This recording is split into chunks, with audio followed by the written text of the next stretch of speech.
Welcome to the Grey Atom YouTube channel.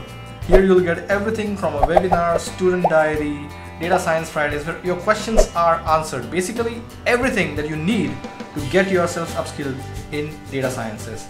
Hit the subscribe button, click on the bell icon, have a look at the videos, and if you find something interesting, don't forget to like it. Follow us socially and we will be there always serving you the best.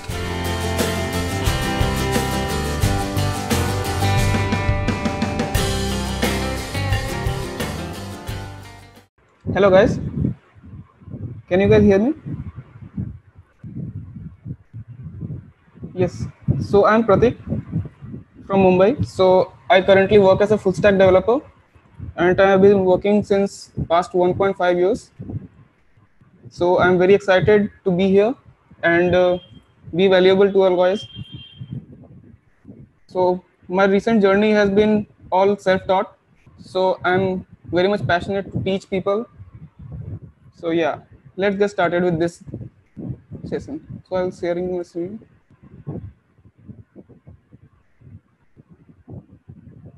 So yeah, we'll be developing Instagram feed using React.js. So I hope you guys are excited about this. So let's get started. The key topics that I'll be talking about will be BEM. So BEM is mostly not heard by most of the people. So it's a kind of convention language for writing CSS, even JavaScript and HTML, but we'll be focusing on CSS specifically. Because mostly what people tend to do is they invest too much in JavaScript and forget about CSS, which is very important because once your styles get started messing, then it's very difficult to maintain. So it's very good that you begin learning BEM from the start, and it's really a good practice. After that, we'll talk about React.js and then Redux. So I hope you guys don't have any question. If anytime you have any question, just ping in the chat. So let's have a look at the demo first. So this is what we'll be building. So there are 3 posts. This is the username, this is profile, this is an image, and this is description. So all this data is coming from an API. So I will walk you through the API also, and we can also add an image, and it will show up here. Cool. So let's get started with this.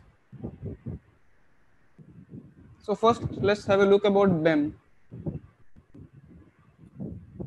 So what BEM basically is, it enforces naming conventions. So suppose you're working on a team. Hey, So, Pratik, I'm sorry to intervene. Your voice is a little low. It would be great if you can just, increase the volume. okay, just give Yeah, me a the minute. audio is clear. It's just the volume. Yeah, Is it okay now? a little more. Hello? Yeah, it's good. Cool. Yes, good. Yeah. Yeah, okay. Thanks. Thanks. So what BEM is, it helps you enforcing naming conventions. So suppose you're working on a team and there are 4 people in a team. So every person has different perspective of writing CSS classes and IDs and then writing the styles for them.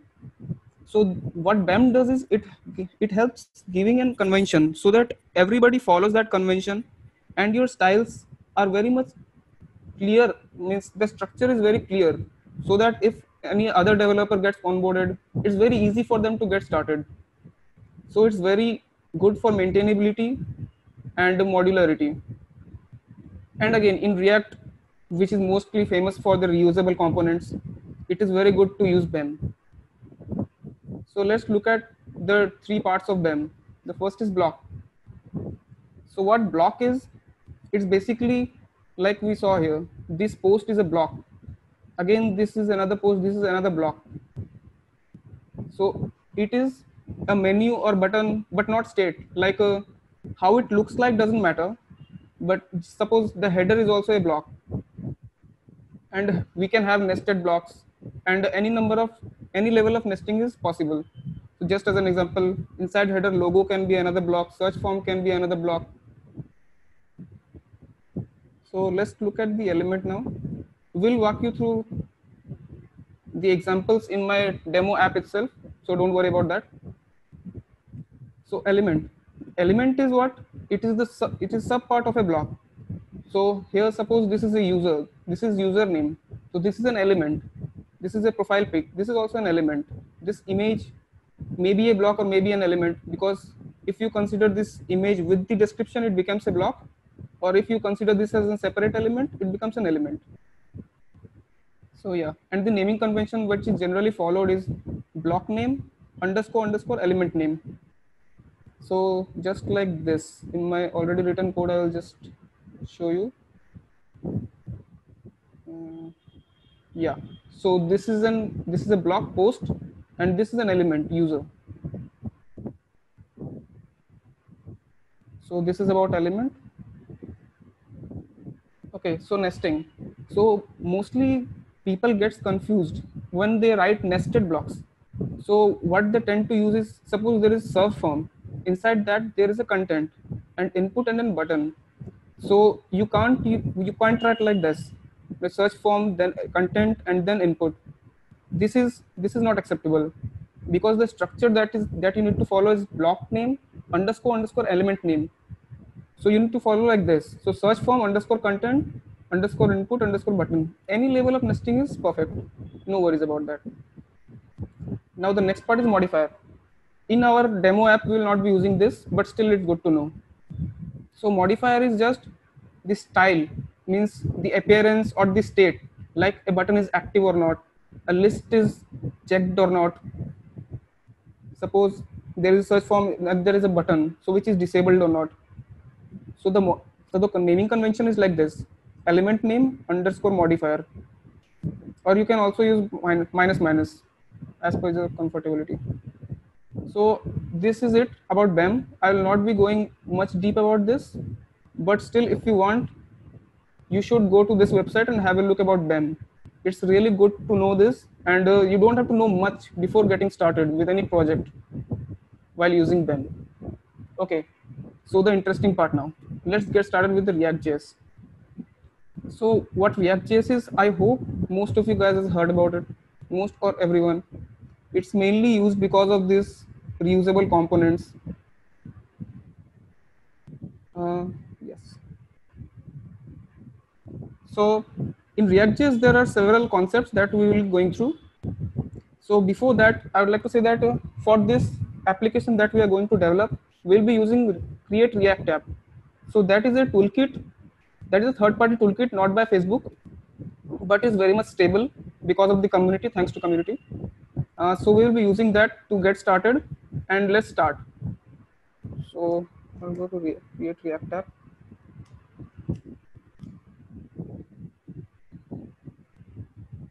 So it will be very good if you guys also code along with me. It is very much helpful. Instead of just listening, if you guys do along with me, it will be like 10x effort. Yeah. So npx create react app and start with it. Before this, you guys have to install create react app. I have already done that. For the instructions, you can definitely look at this repo.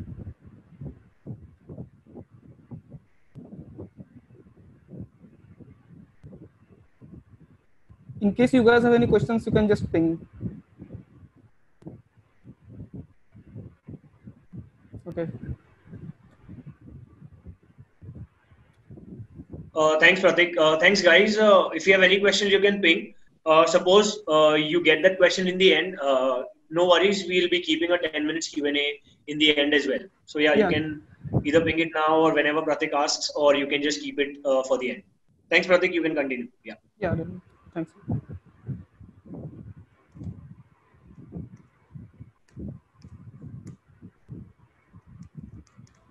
Okay. So we are done with the installation. So this is our project directory. Someone has asked you a question. What is like a couple of questions have come? Oh, just a minute. Okay. So hi Saurabh. React Native is an extension to React that we can use to write mobile applications. So what React.js is used for writing web applications. But if you want the same application to be used in mobile, then you have to use React Native. And by name, you can definitely assume that you can use the same code, but it's really different. Means you have to work around through the code of React.js to make it work in mobile. So yeah, React Native is basically used for developing mobile applications. Hi Geet, create React app. In Ubuntu is the same process. You just follow that repository. It's not a big issue. Yeah, you just try it. If you get any error, you can post it. I'll just check. Cool. Okay, so this is our directory. So let's have a look at the structure first. The node modules. So npm and npx. What npx is just an extension to npm. Means they have just improved the version of the npm so that like it's very much easy. So like right now in create react app, you can also use create react. If you have installed this globally through npm, you can directly use create react app. And if you use npx, it's like you don't have to worry much about this. Yeah. And you can definitely Google it. Like these are very means you don't have to know much about these to get started. Yeah. For the repository, I think yeah, I will definitely give it a link. Yeah, here's the link. Yeah, definitely you can use any of npx or npm. Okay, now let's get started, guys. So yeah, the first directory that I see is node modules. So what node modules contains is there are a lot of directories. Don't get feared about this. So these are just the modules that are used by the React inside of it. Like these are inbuilt modules. So these are installed while using create React app itself. You don't have to do anything for installing them. The public directory is for sources, assets, and images. So if you want to expose anything publicly, that is images or any CSS or JS that you think that they will never change, so you can put them in public. The SRC is the main directory that we'll be working on, and all of your code snippets will be here. And rest is like gitignore, you guys know, I think. So gitignore is basically the list of files that you don't want to put in your repository. So node modules is definitely a large directory that you don't want in your server. Package.json contains all the list of packages that you need for an application to get developed. So what this file does is it maintains a list of packages. So if you want to set up your application in any other machine, you just have to do npm install. It will what it will do is it will install all the dependencies and you don't have to worry about them. Yeah, that's pretty much it. And yarn lock is definitely it's for the storing the versions of your packages so that you don't get messed up with the versions. Suppose you have used a version of a package and later the package is updated and it includes a breaking change, so it won't affect your application. Yeah, that's it. Now let's start the app and have a look at that.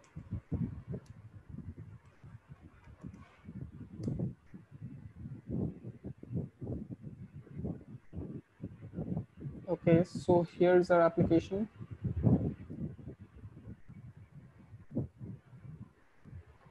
So yeah, this is the screen that you will have while using the create react app for the first time. And one more thing, guys, while working on React, I'll suggest you guys to install this Chrome extensions, which is very much helpful for debugging React applications. Okay, so at first when you open this localhost 3000, what happens is this index.html is the entry point of this application. Okay, and then this div is the most important part, inside of which the HTML content of whole application gets embedded, and that is done through client-side rendering. So what that is just this index.html is loaded first, and then inside this route, the HTML content is injected through React. So if we just see the page source, what you see is just this div root, and inside that all of the content are injected through React. So you won't get to see this here right now. So after this, the app.js is called. So this file is invoked, which mainly contains this page that you are seeing right now.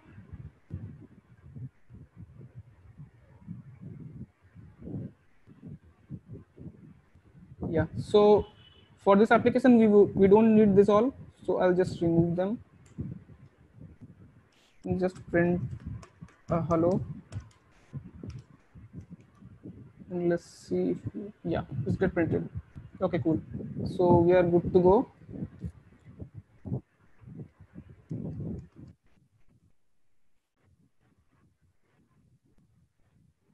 Okay, so let's continue the presentation. So the first part of React is JSX. So what JSX is, it's just an extension to JavaScript which helps in creating components, HTML components in React. So without using, you can also use JSX or not use JSX. So if you don't use JSX, you have to write this much. Like there is a method called create element inside of React module or class, which helps you creating this element. But if you use JSX, you get like, this is very handy and very clear syntax, just similar to HTML.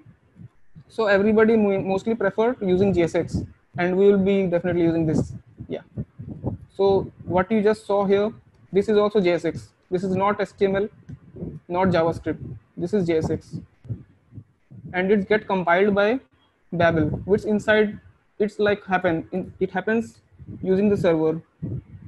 Like we don't have to worry about that. Okay, so let's get ahead. Components. Yeah. So what components are? These are basically a small plug and play pieces of your application that you can just remove and add anywhere of the application that you want, and it just works, simply works. Isn't that interesting? Yeah, so React is basically famous for that. So components let you split the UI into independent reusable pieces, and components are just like JavaScript functions. And there are two types of components, functional and class based. So we'll walk you through both of these types. So let's first start with our application. So this is what we are going to build. So let's first create a mental wireframe of this application. So what we can see, this is the header. So header can be a component, and after header we can take body as a component. So inside header, this is a logo, just a logo. So it can be inside header component. And in body component, we can see there are two components that we can create. So one is for adding post, this one, and another is for the post list. So that is called these posts. And what we can do is inside this post list, create a sub element, sub component, which will consist of a single post. So don't worry about that. When we get to code, it will be more clear. So let's start building these components. So at first, let's create the header and body component. I'll just remove all this. And one more thing, in JSX, whenever you are creating multiple elements inside this return, you have to enclose it with a parent element. So it won't compile with like separate elements. So if I introduce another element here,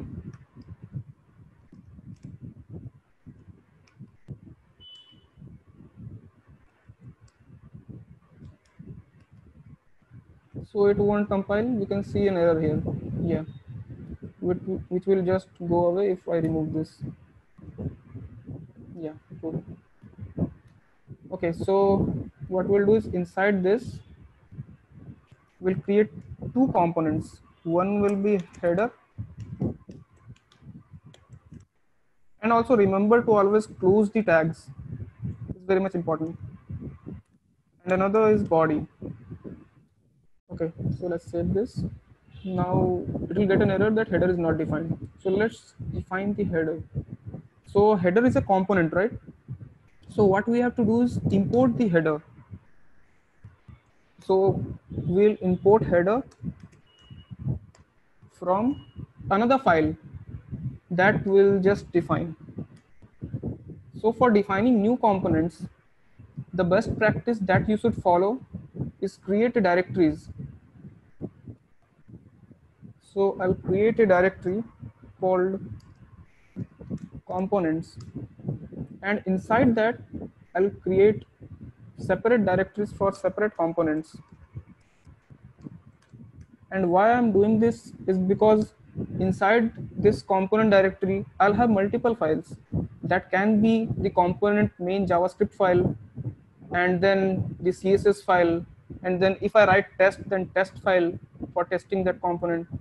So there may be several files.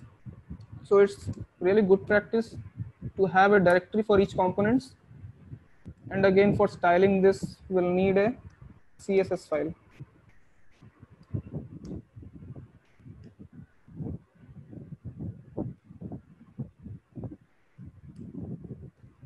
Okay, so let's know about this functional and class-based components. So what you can see here is a function called app. So this is called functional component. What functional component basically does is it's a functional means I hope you guys know about functional programming. If not, I'll just tell you. So what functional programming enforces is that you have several functions that are called pure functions. So inside that, there is no modification of any data. That's just a presentation layer. So here we don't see any data that is getting modified or anything like that. So it's so we can easily use functional components. So in places that we need to use data that is dynamic parts, dynamic components, for that we have to use class. Okay, so header can be a functional component definitely. What I'll do is I'll just copy whole of this. This we don't need logo. We'll import the header CSS over here. We don't need this. We'll rename this as header.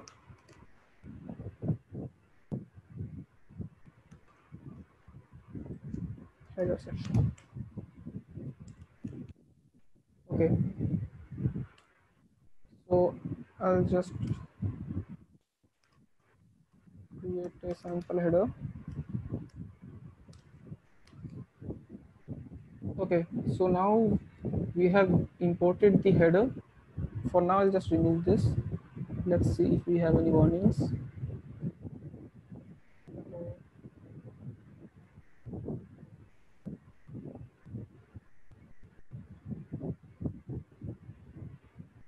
So we have to put in the location of our component here. So currently we are at app.js. So this is src directory. So what we need to do is go inside the component directory. Components, and inside that we have header components. And inside that we have header. So we don't need to put .js over here. It will automatically get read. Yeah. Okay.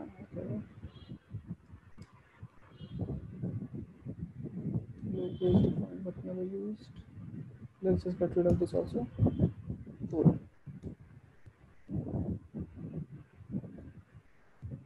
So okay, we got our header over here.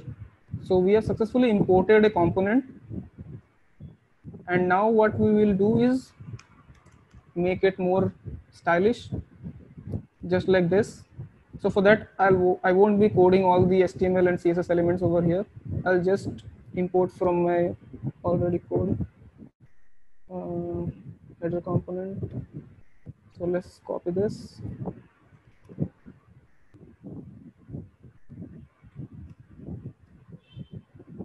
And same for the CSS. Okay, so here what you need to take a close look at is the CSS structure. Oh, sorry, we are not using BEM over here.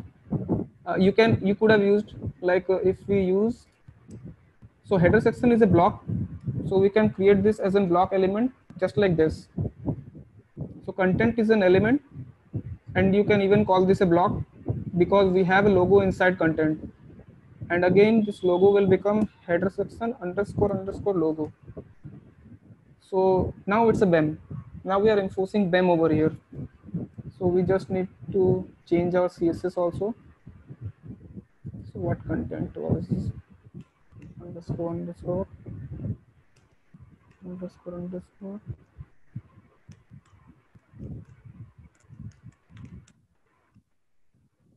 Okay. Okay guys, so for the Instagram logo I've used an Sprite. So let me just copy that Sprite over here.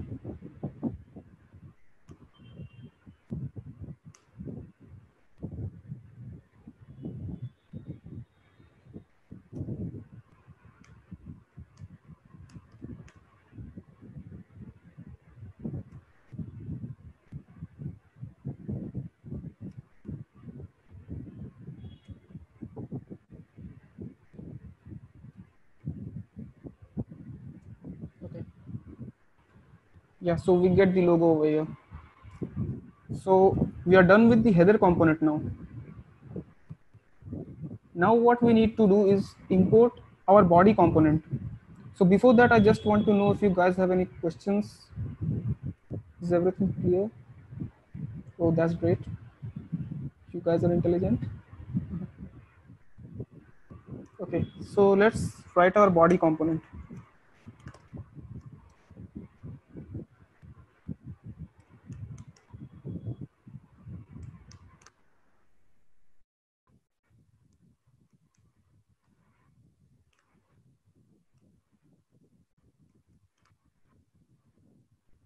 And again, we'll be creating a new component over here.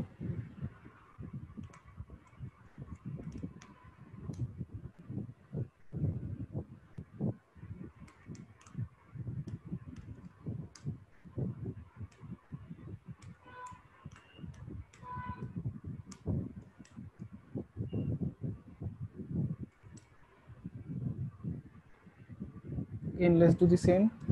Copy and then paste. We'll be replacing this header with body.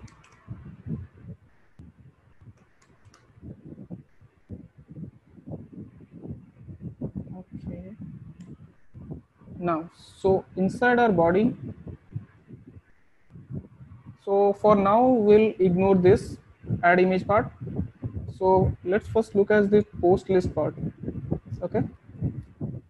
So inside our body, we'll have another component called posts. I hope you guys are getting this. If not, please just let me know if I'm going fast. I'll just work on the speed. Okay. So inside body component, at first we will create a component that will be list of the posts, all the posts. So that is here. Let's import this again.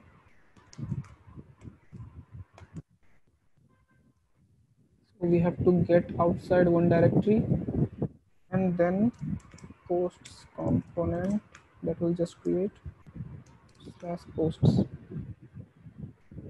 And one more thing guys, it's very important to put export default here, because just like that, just as we are importing this for this to work, we need to export default.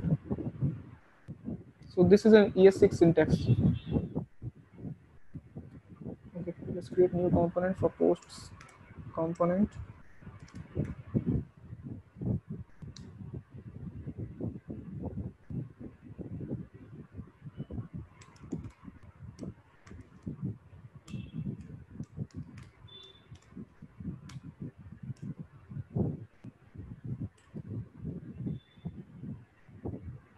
Okay, so now let's have a deeper look at this component.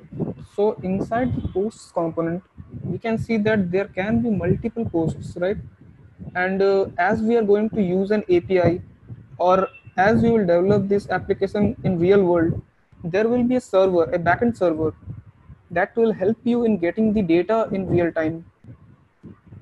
Okay, so you will get the data of posts from that server. So it's a dynamic feature, right?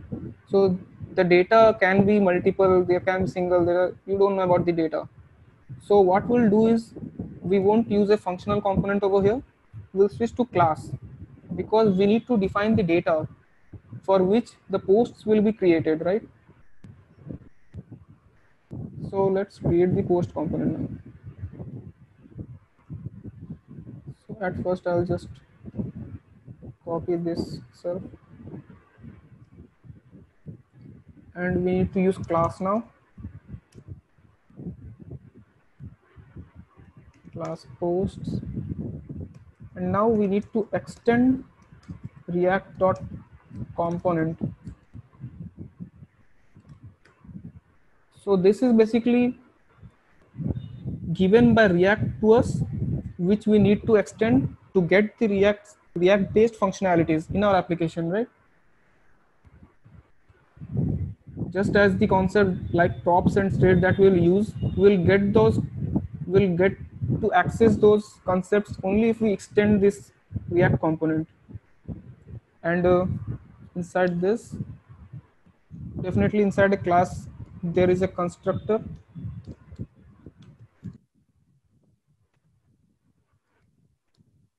So constructor is basically a method that is invoked as soon as the class is initialized. I hope you guys know that. Okay, so we have this component posts. Let's look at this again. So inside posts component, we have multiple post component, right?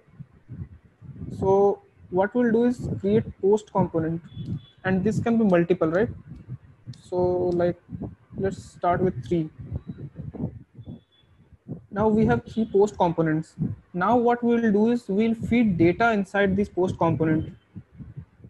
So before that, what I'll do is I'll import post and create this component first.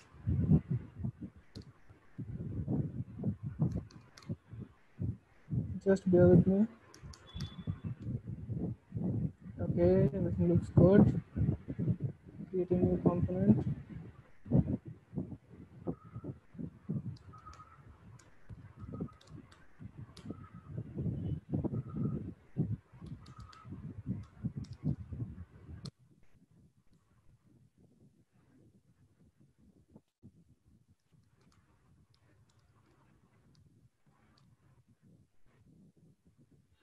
Okay, so post component is just this block, right? So inside this, we don't have any dynamic part, like we don't have to change anything or do anything inside this. So this can be a functional component. That is just a presentation layer.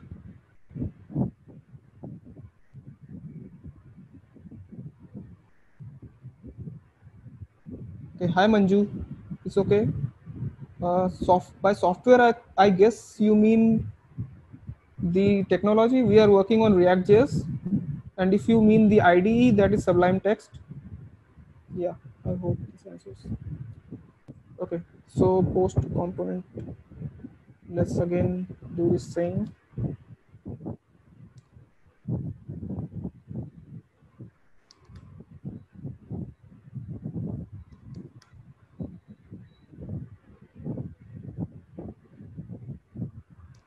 For now, I'll just print post.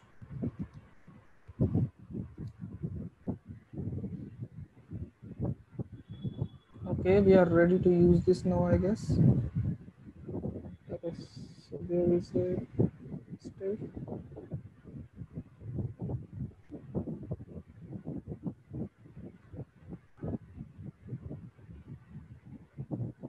Okay, so when using class component, we have to render return. So render is a function which returns the component that we need to print in the screen, right? Okay. Or what we'll do is we'll just look at the repository. So that is a best practice. Like whenever you are stuck while doing anything, it's really good to have a look at the documentation. So React component, and this is the documentation I really want you guys to go through. Okay, so let's start. So for declaring a class-based component, we just need to use this. And what I did is the same, I guess. Sorry, we need to use extends. Cool. And again, we need to wrap this in a element. So I'll create a div. And again, so class name is a part of JSX.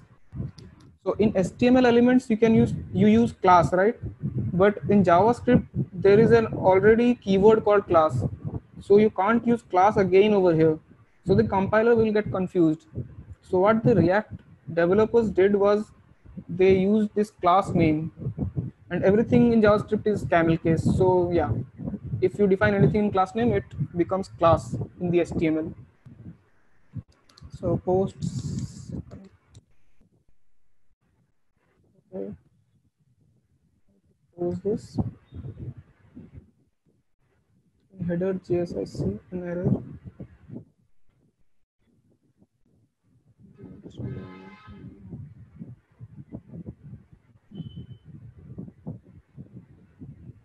Okay.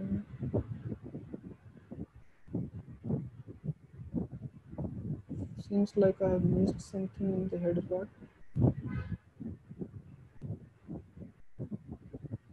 Okay, let's see what it looks like in the browser.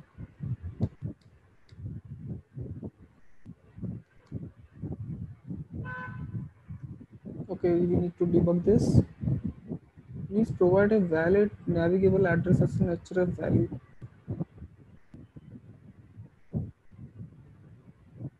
Okay, let's just put slash over here and see if it works.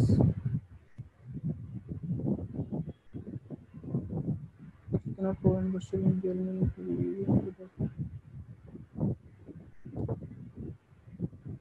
So let's not just use this A. I don't know why this is not working, but still.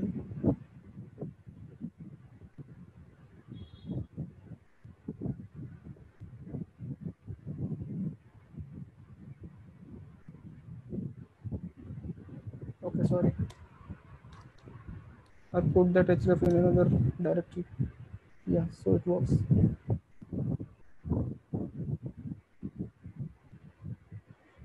Again, this is about post.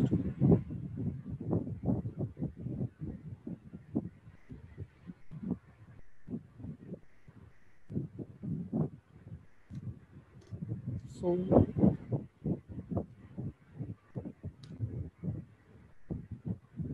inside posts, okay, let's get to the original code. We'll get to this.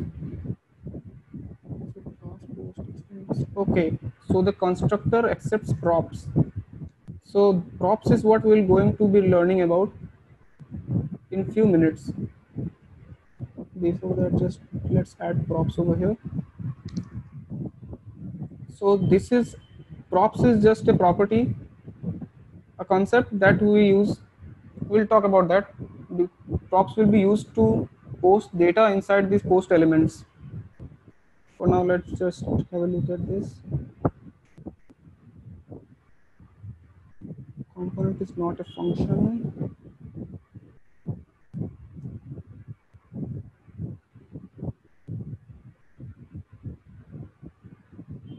Again, let's have a look at this document. Okay, so this won't be. Now it will work, I think. Yeah, cool. So these are the small issues that we'll face. That will definitely face it while working in React. Again, we have an issue.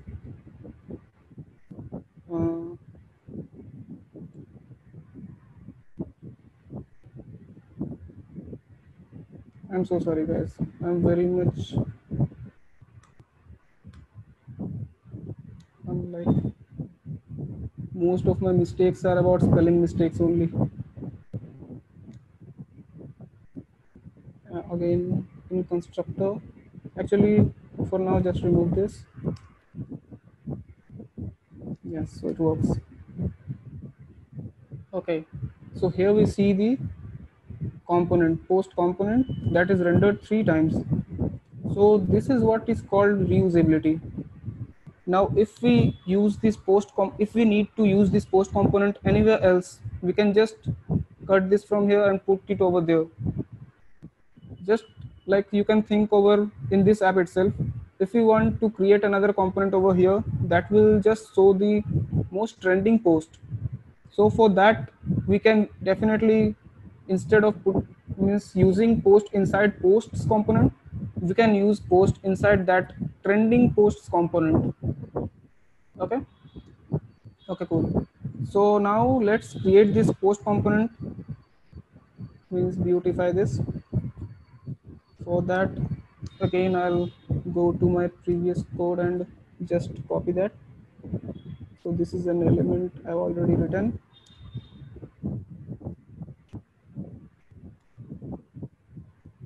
Okay, so now for this images and this usernames to get rendered, we need to pass this data, right? So for now, we'll hard code this data, and once we get this displayed, we'll fetch this data through an API. Okay, so the concept that we'll use to pass this data is called props. Okay, so let's look at the props now. So it just behaves like function arguments. You just need to pass props just like this in a function, in this functional component, and you are good to use this. And it can be used to pass data from parent component to child component. Just like in this case, post is the parent component and post is the child component. So now for to access this props, we need to pass it from the posts component. And the way to do it is just using this argument and assigning it a data. Okay, and this will just get props.data. For this, we need to use data. What I'll do is I'll just copy this, paste this, paste this. Again, for this, for the data, I have already made this, so I'll simply use it.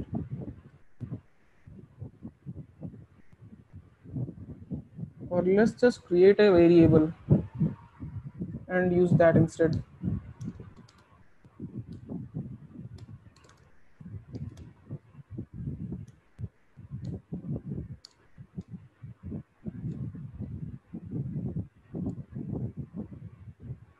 We'll simply copy all this.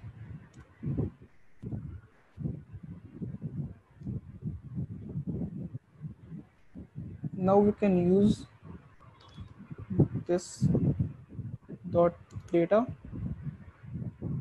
0, this dot data 1.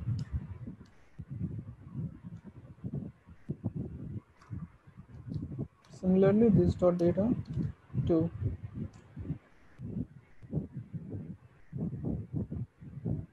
Okay, let's see. Okay, passing row name to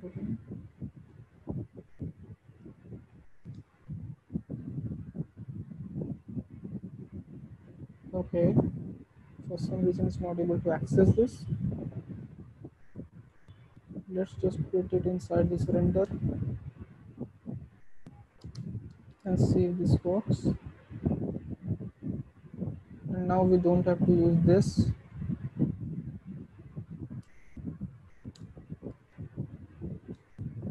Okay, so we can see this, but the images are not coming. So for the images, I need to import these images. So just bear with me for that. I'll just copy and paste the images.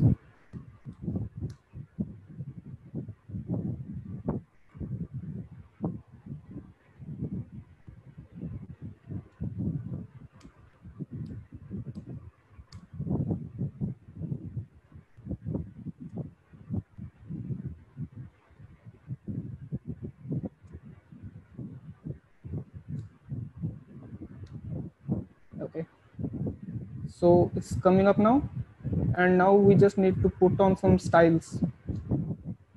So for that, I just need to copy and paste my already written style sheet.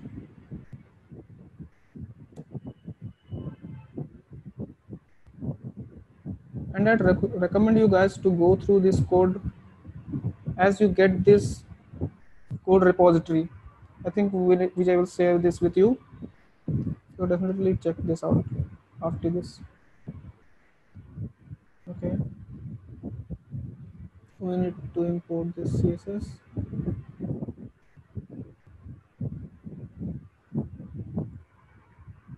Okay, we also have to put style in this posts component. So again, for that, we'll just use this.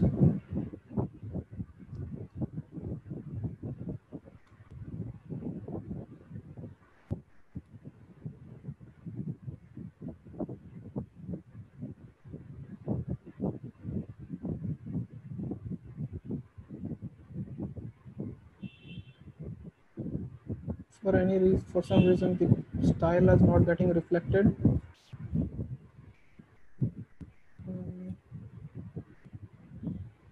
Let's look at this tool for some time. So this is the tool I was talking about, a Chrome extension that can be used for debugging your React applications. So you can see all these components over here. So this is the app, this is header component, this is body. Inside this we can see posts and then post. So this is very handy tool, and we can also see the data over here. So yeah, inside data we can see there is this data that we passed using props. Okay, so let's focus on the style first. I guess I missed the body. Okay, we also need to put the CSS in app component.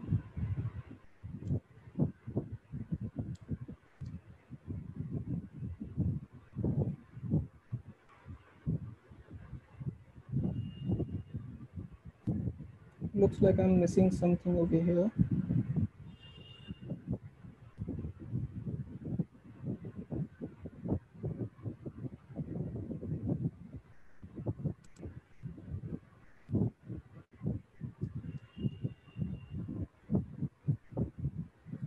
Just bear with me for a moment. Till then, you guys can ask questions if you have. After app, we'll go to the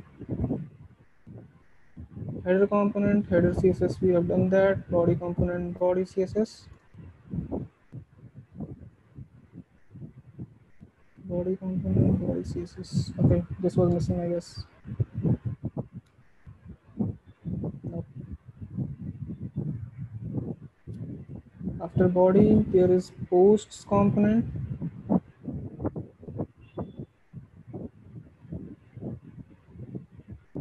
We have written that.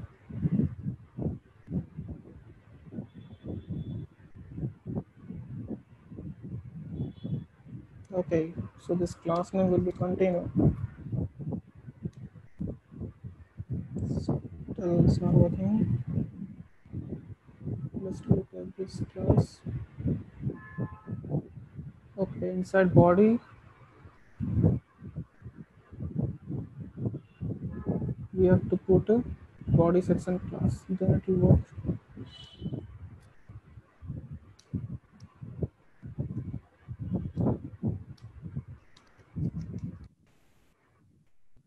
Okay, so now pretty much looks like that. We have these posts now, but right now what we have done is we have passed the data using props, which is a hard-coded data, right? But in real world application, you don't want to do that.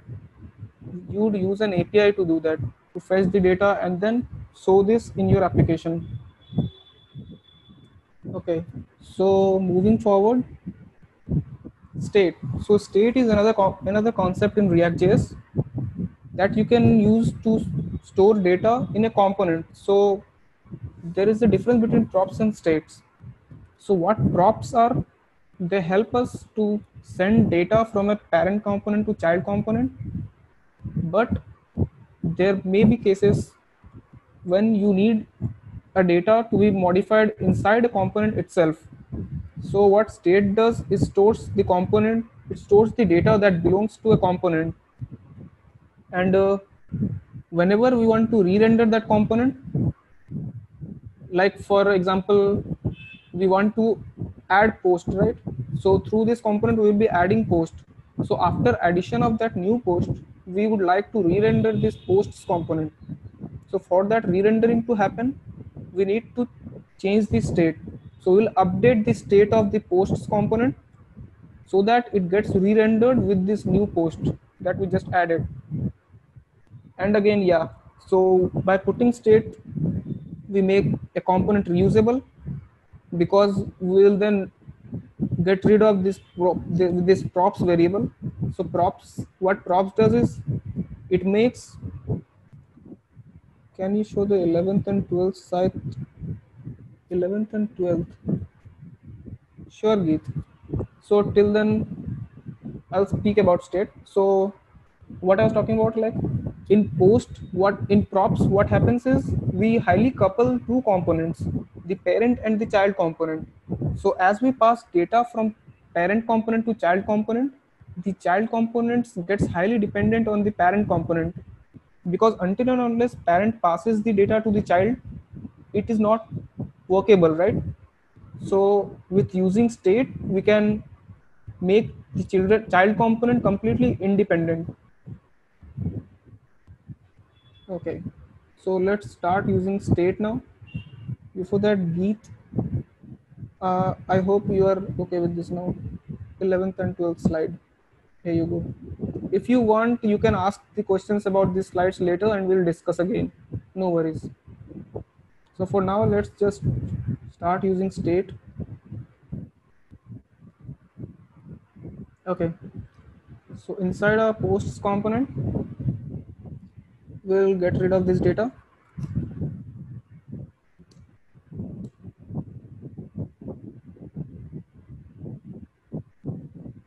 Instead, we'll use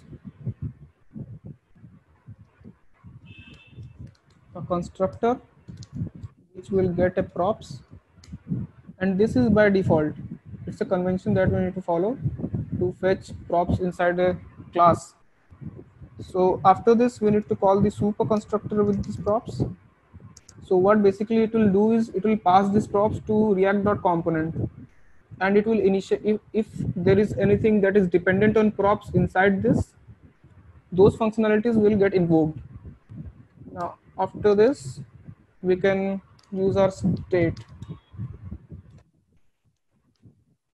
Okay, so the same data we can use over here.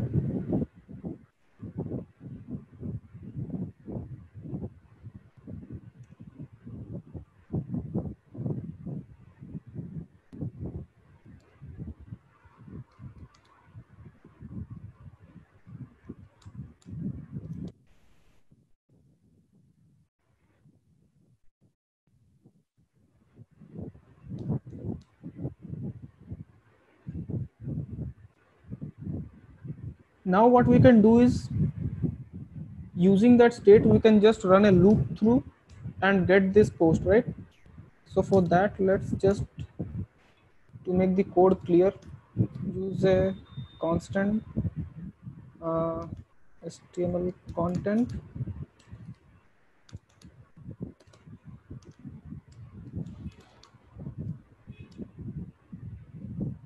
Then we'll create a function called getContent.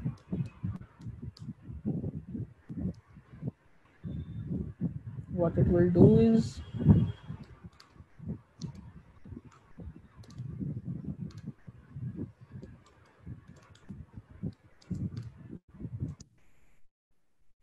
fetch the posts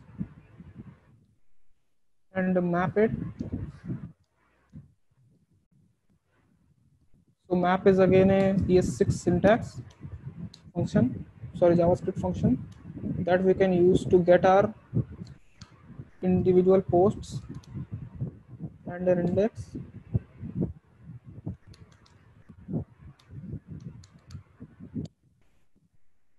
Data equals to post.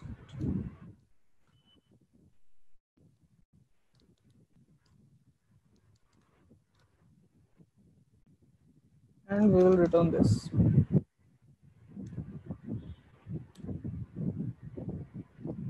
And what we need to do now is just use this variable instead of this.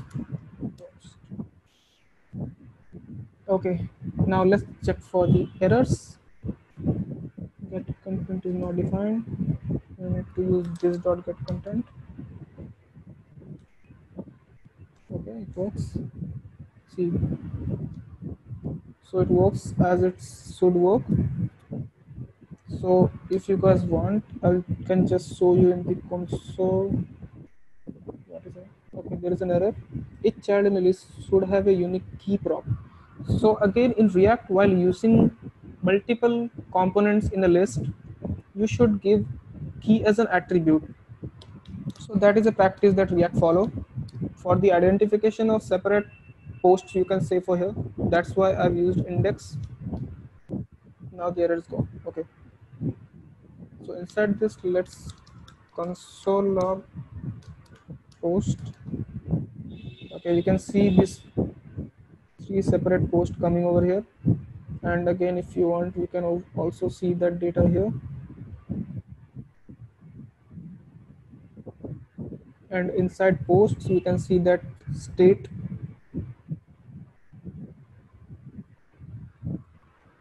So this is about state.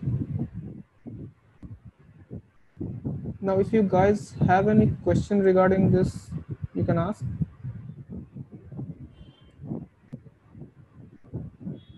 Let's get to the presentation. Okay. So now we'll have a look about API call. So for now, we have hard coded the data, right? But we want to do an API call for this. So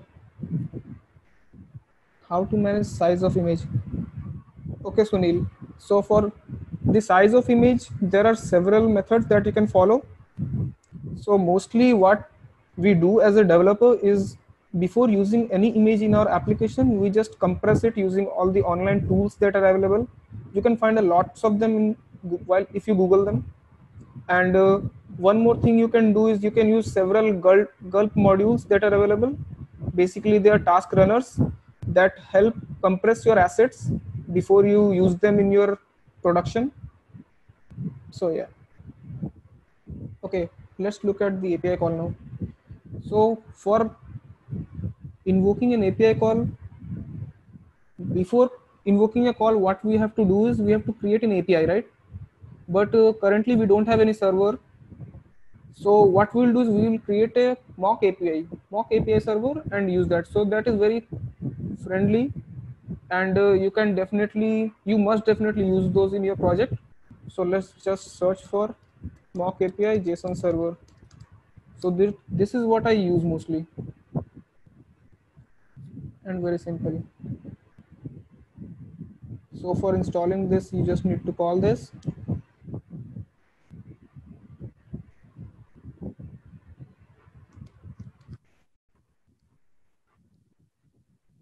Okay, so instead of installing it globally, so what -g does is it installs this package in your machine globally so that you can access this package in any of your projects. So I'll just keep it like that, and I'll put another flag save dev. So this is very important. Whenever you install any of the third-party modules, you must use --save dev. So what it will do is it will include this package in your package.json file. So that I talked about earlier. So if I keep this open and run this, so what it will do is it will add that over here, so that whenever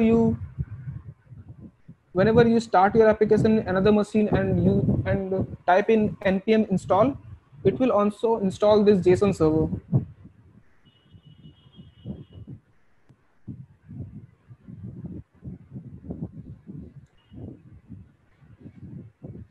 Okay, I think it works without -g.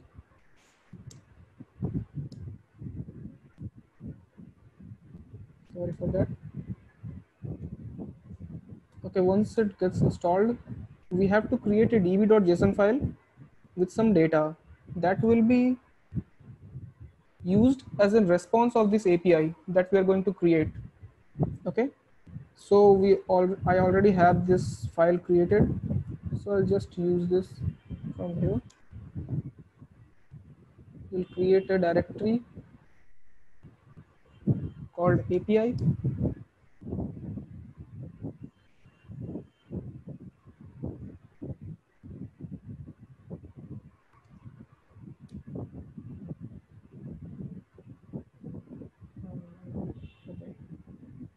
inside that I'll create a file called db.json,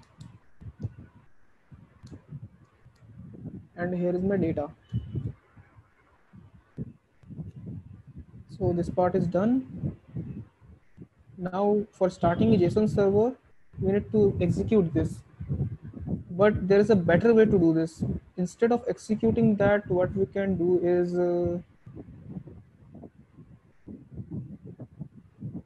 we can use package.json to invoke that. Must be here.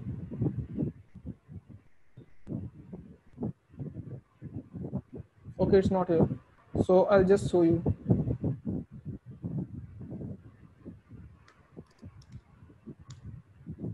So yeah, we got here the JSON server. This is what I was talking about.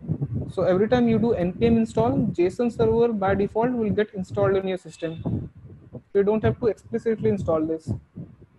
Okay, so there is a special key called scripts, and inside that there are start, build, test, and eject. So you don't have to worry about this, but I just need to call out that whenever you run npm start, it executes this command in your command line. Okay, so we are going to create a new one for running our mock API. We'll just name it as mock colon API, and what it will do is it will just run this. It will just run this command through which we will be able to use our database. For that we have to use API slash. Okay, so our API is ready now. We have to start the server. For that we'll use npm run mock API. Okay, so our server is up and running. I actually don't want it to run in 3000 port because our React application is running over there. So I just gave it port 4000.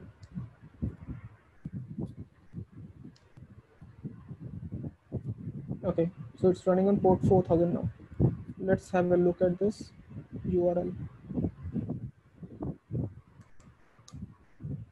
So here is the data. Okay, cool. So the API is working now. Now we can use this to fetch our data.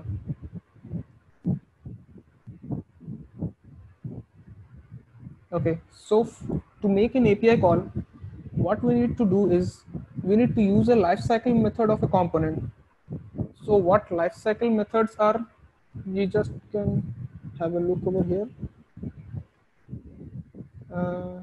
Will be under this. Okay, so there are lots of lifecycle methods. We don't need to remember them, but you need to know when to use which lifecycle method. And for this project, we'll just use two of them. And for now, I'll use this component did mount method. So what it does is this method runs after the component output has been rendered to the DOM.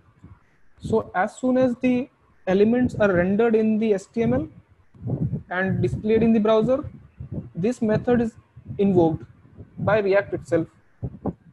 So what we'll do is we'll just call this method in our posts.js.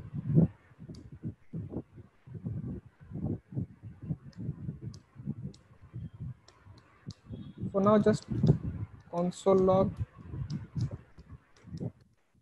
rendered.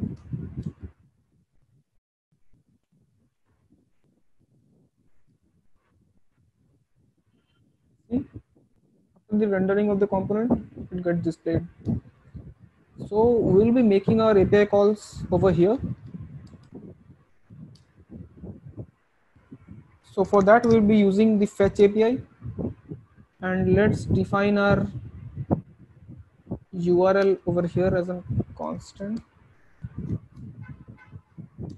So our URL will be the API server's URL, localhost 4000/hosts. or feeds, I guess. Yeah, feeds. So this feeds is coming from here. If we change this, it will get changed to whatever we want. Okay, so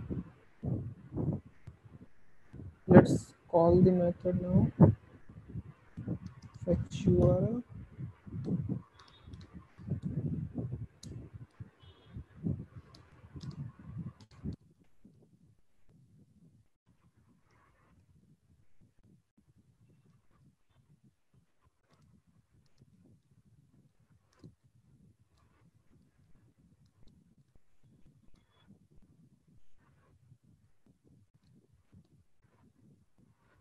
We'll get JSON data over here.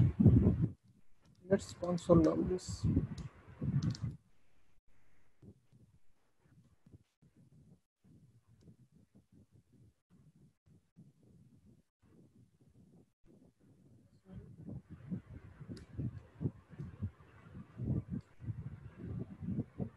It's getting undefined. So definitely there is a mistake in the syntax. So let's look at the fetch API.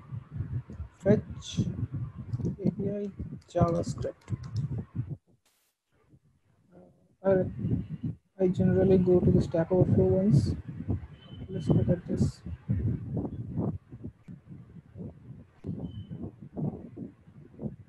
Okay, so fetch can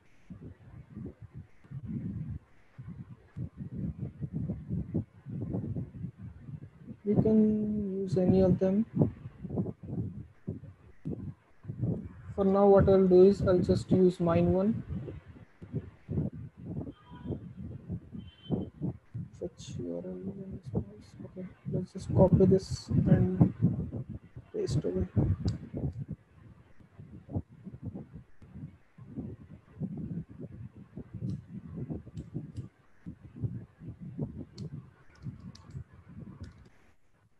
Let's console log the JSON.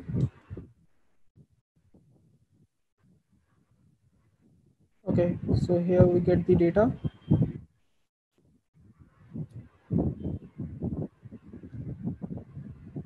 Okay, so what we are doing here is at first we are fetching the data from this URL and then we get a response.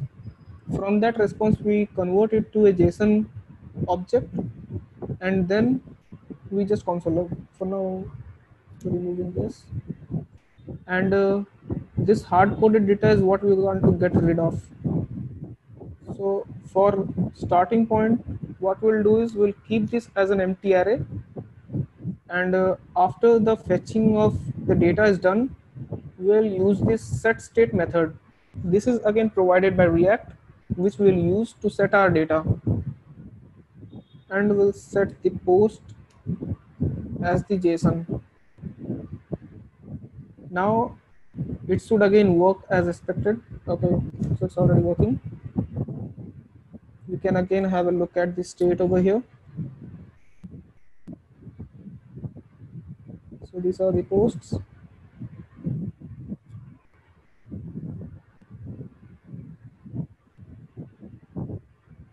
Okay, so in real world applications, what happens generally is that there are lots of data. So you don't really want to directly fetch and show it like this, because what will happen is it will render an empty post beforehand before the response is being received. So what we'll do is, at first I'd like to give a delay to this API. For now this is a mock API, right? So it's giving me the response in milliseconds, but we want a delay to get a real-time feel, so that there is a delay in the response as it happens in the real life servers. So for adding a delay, I'll just include this delay of 1000 milliseconds. Let's see what happens now. I need to restart the server.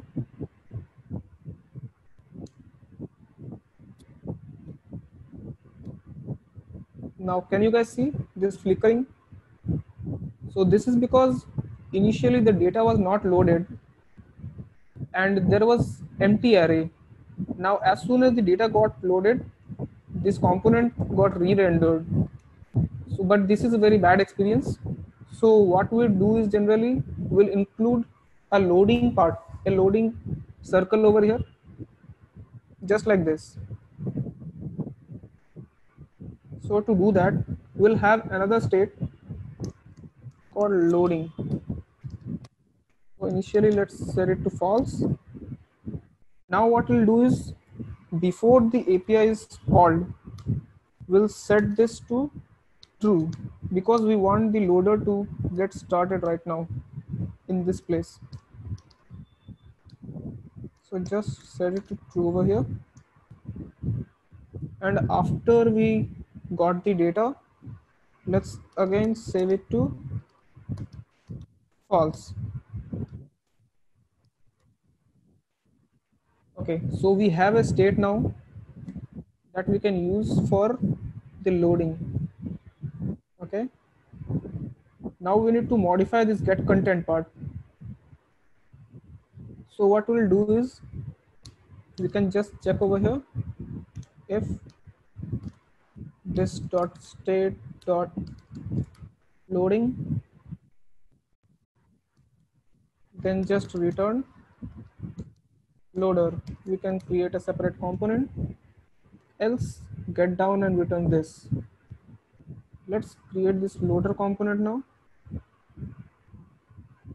For that, we'll import this.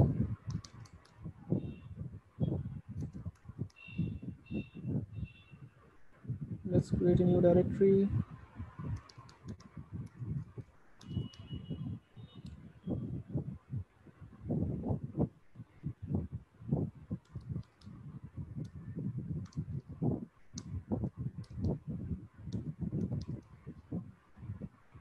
Actually, we won't be using a CSS for this. And I'll just use it from my already written code.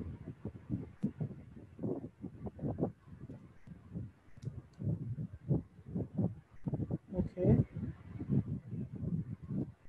Let's see if it's working.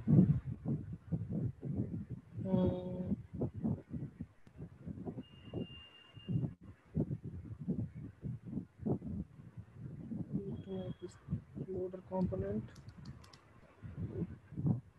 Okay, so here is the loader. So see, so this was it about the API calls. Now what we'd like to do is event handling. So event handling comes into picture whenever you want to do some operation using some clicks of a button or any form events or any kind of event that can happen via UI. So for that, we'll use the add post component. Let's just add this add post component, and then we'll get to this event handling part. We'll create a new component, add post component.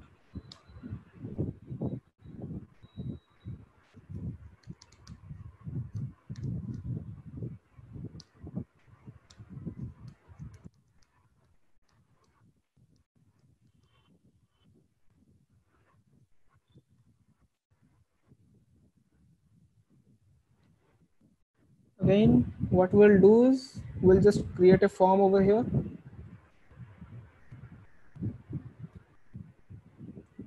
Okay, so since we are running short on time, what we'll do is I'll just copy the component from my already written code. I'll just walk you through this.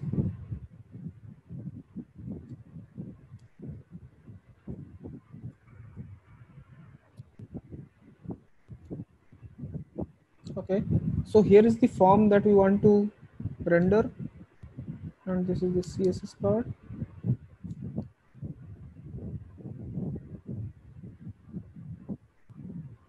Okay, so this is a class-based component, and want to get rid of this.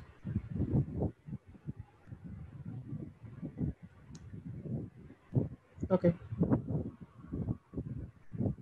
Let's have a look if this is loaded. So we need to include this over here.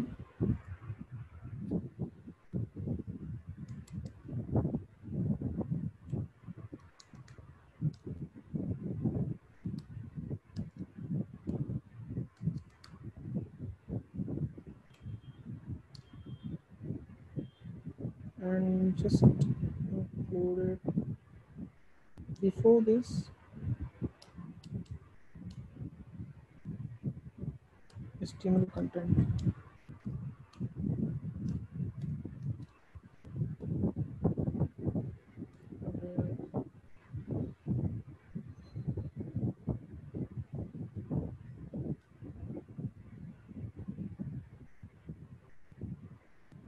We add post. Okay, so here is the component. So let's look at the state.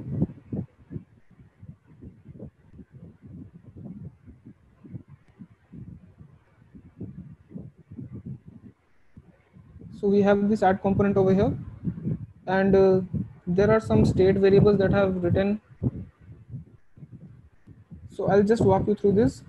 So at first what we'll do is we'll select an image which will go over here, this input, and on changing this input we want to store this in a state, and this is a key variable. Again, this is used for clearing out this form on submission. So after submitting we will be clearing this form. So for that we'll use this input key, and this is the description part. Again, we'll store the value in the state, and on change we'll invoke this method, and finally we'll submit this post. So let's look at the post variable. So right now I've hard coded the username and image part, and the image and description will be coming from our form.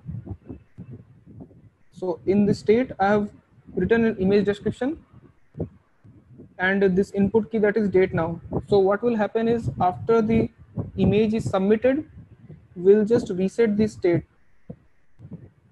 just like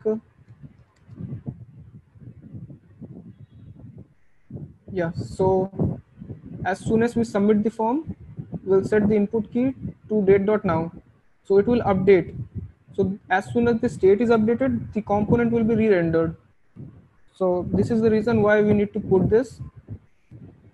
And on change, what we'll do is so using switch case, we'll identify the input type, and if this is a file, this is the snippet that we'll require to render the image that is uploaded. So this is file reader API that is provided by JavaScript. So we'll just use that, and we'll save the image in this state, and yeah, we are good to go. After that, we'll also state this, save the image description over here. Okay, so I think I'm going too fast, but I can't help it because we have less time.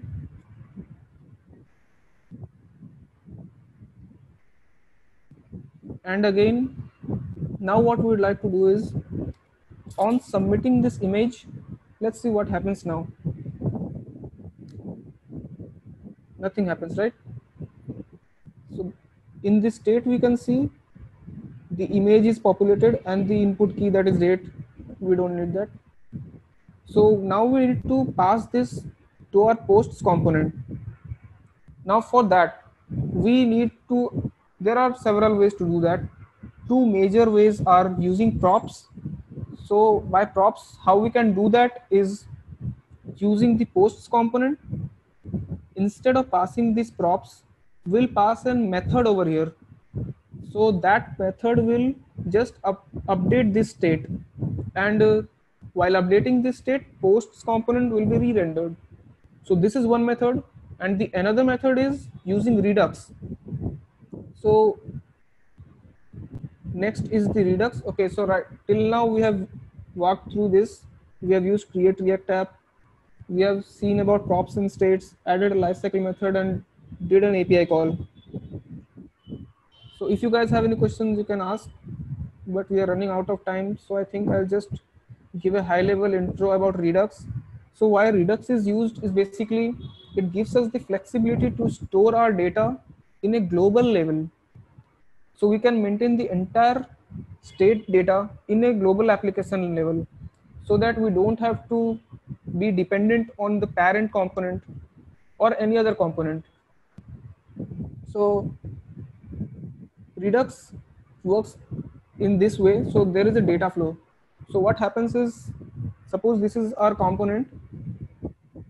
What happens is a user performs a UI interaction, just like submitting a post in our application.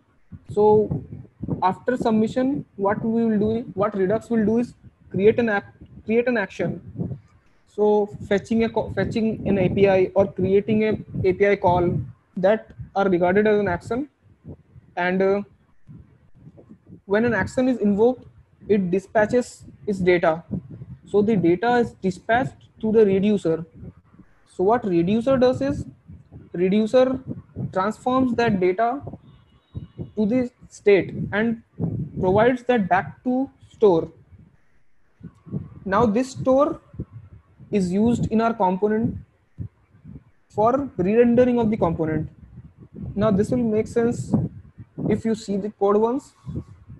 So due to less time, I won't be coding along you guys. Now I'll just walk you through the code already written. Here's the code, and this is the application. Again, let's see the state over here. Okay, so the first step, beginning from app.js. So at first, what we need to do is create a store that will be our global store. So this is a provider element that React Redux provides us. So React Redux is a library provided by React that is used for integration of React with our Redux application. Redux can also be used with other JavaScript libraries or any other front-end libraries. So what we'll do is we'll take this provider and wrap our application using this store. Now this store is defined over here. What this store is doing is basically creating a Redux store. So Redux store, for its creation, it requires a reducer, the reducer that we were talking about. So what root reducer here is, it's all the reducers that we have defined for our application. So right now, this is our reducer file, and we call this as post reducer.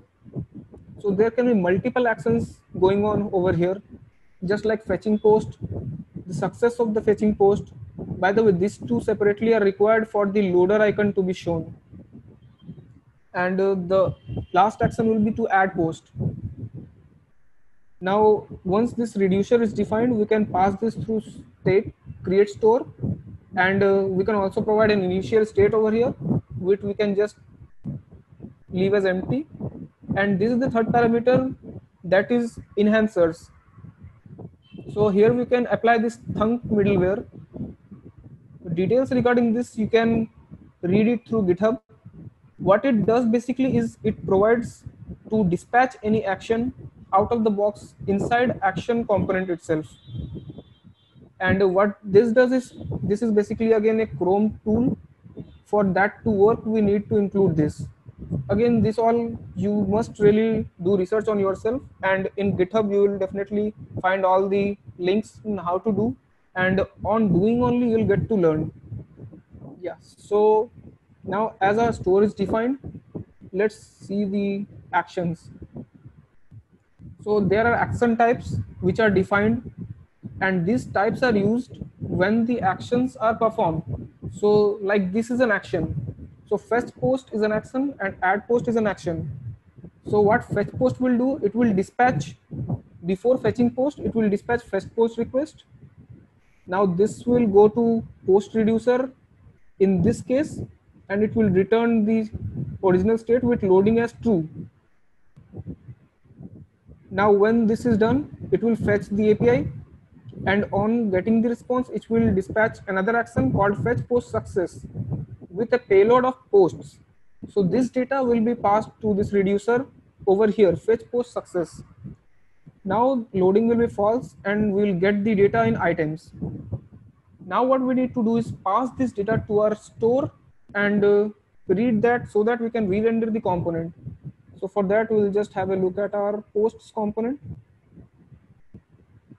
Okay, so what we need to do here at first is include all these required things. Fetch post we will be using from the post actions, and we'll be using the connect, which is required to connect the reducer state to this component.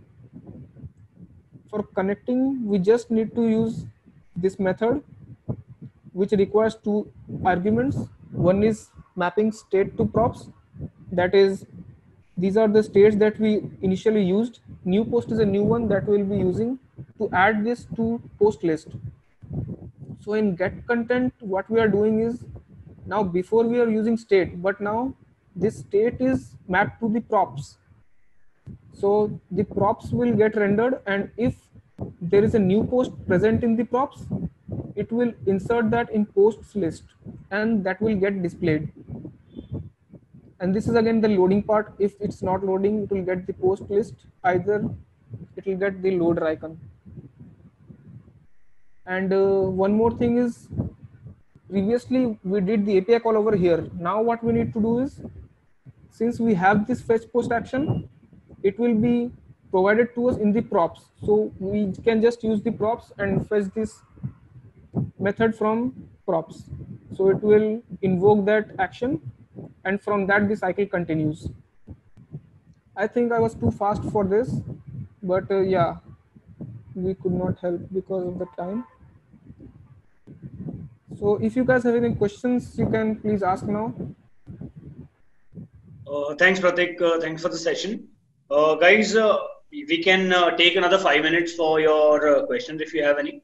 And then I think we can wrap up. And please fill the feedback form that I've shared. I've shared a couple of times. So kindly fill it. And yeah, shoot out your questions if you have any. Just ping it and Pratik will be happy to answer them. Yeah.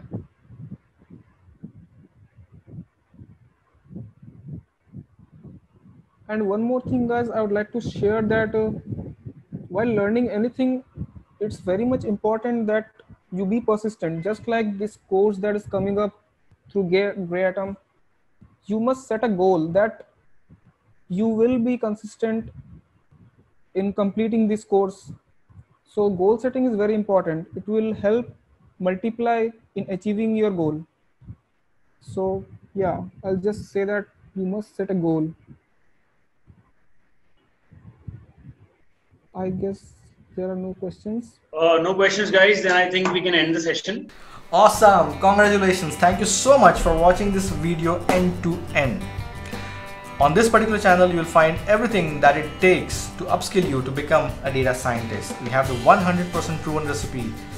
Check out the goodies over here, the workshops, the programs, and there's a number right here. Feel free to call me and I'll be very happy to help you with your journey in upskilling yourself and becoming a data scientist. Hit the subscribe button, click on the bell icon. Just make sure that if you like this particular video, don't forget to like it and follow us socially. I'll be there helping you out with how to make that transition happen for you. Log on to Grey Atom's learning platform to unlock more content. Subscribe to our channel and hit the bell icon for regular updates.